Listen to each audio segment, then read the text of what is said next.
गोटे जंगल रे गधटीए रोला। दिने श्रृगाल जाई गध को कहला, गध भाई, जंगल राजा सिंह तुमको खोजुले कहीं से दुर्बल हो गले, राजगादी रे तुमको राजा करेबे। तेणुक गध खुशी मन रे जाई सिंह पाखरे पहुँचला। सिंह जेतेबेले गध को देखिला सांगे सांगे से ता ऊपर को लंफ मारिला एवं तार गोटे कान को खंडिया करदेला। गध जीवन विकल रे जंगल भितर को दौड़िला। जंगल भितर पशिया मात्रे पुणी थरे तार श्रृगाल सहित देखाला। श्रृगाल को कहला, श्रृगाल भाई, तबे मते कहिथिले जंगलर राजा सिंह मते राजगादी रे बसिबे। देख सी मोर कान को खंडिया कर देइचंती, से मते मरणात्मक आक्रमण करिसंती। गध कहला जे से मते मारिया पाई चाहुतिले। श्रृगाल यह शुणी कहला, हे गध भाई, तमे सतरे भारी बोका। अरे सिंह महाराज तुम कान को एइथिपाई खंडिया करिसंती कारण से तुम मुंडरे राजमुकुट पिंधिया पाई चाहती। जेहेतु तुमर कान बड़, तेणु करी से कौन करचंती ना तुम कान को खंडिया करिसंती। गध श्रृगाल कथा को विश्वास करिगला एवं से पुणी थरे सिंह निकटरे जाई पहुँचिला। सिंह प्रथमे तो आक्रमण करिथिला किंतु से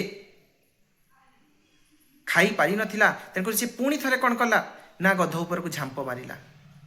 गध ऊपर को जिते झांप मारिला, गध पुणी थरे जीवन विकल रे जंगल मुहा दौड़िला किंतु तार लांजटी खंडिया हो गला। से पुणी थरे जंगल भितर श्रृगाल को देखिया पाई पाइला एवं श्रृगाल को कहला, अरे मते लागुनी जे सिंह महाराज मते राजगादी रे बसिया पाई चाहुचंती, से मते मारी खाइया पाई चाहुचंती।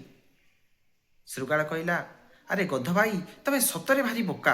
अरे राज सिंहासन रे बसिले काले तुम लांज जाकी हेबो एवं तुमको बसिबारे असुविधा हेबो, तेणु करी से तुम लांज को खंडिया करिसंती। गध पुणी थरे श्रृगाल कथा को विश्वास करिगला एवं पुणी थरे जंगल भितर को जाई सिंह को से भेट कला। जेतेबेले से पुणी थरे सिंह निकट रे पहुँचिला, सिंह दुई थर लक्ष्यच्युत हो सारिथिला। तृतीय थर गोटे लंफरे तार गला को धरिला एवं गधर जीवन चलीगला। कहानीटी कहिबार तात्पर्य, आम जीवन रे बहुत बंधु थांती, बहुत आत्मीय थांती, जो माने आम सामने मीठा मीठा कथा कहती, किंतु से मीठा मीठा कथा कहवा पछरे बहुत बड़ कारण लुचिकी रही थाए। तेणुकरी सेमिति बंधु को दूरेई देबा एवं सेमिति बंधुंको कथारे केबे भासी न जीवा, सेति निमंते एई मोर छोट भिडियो भल लागिले कमेंट जय जगन्नाथ लिखिबे। जय जगन्नाथ, वंदे उत्कल जननी।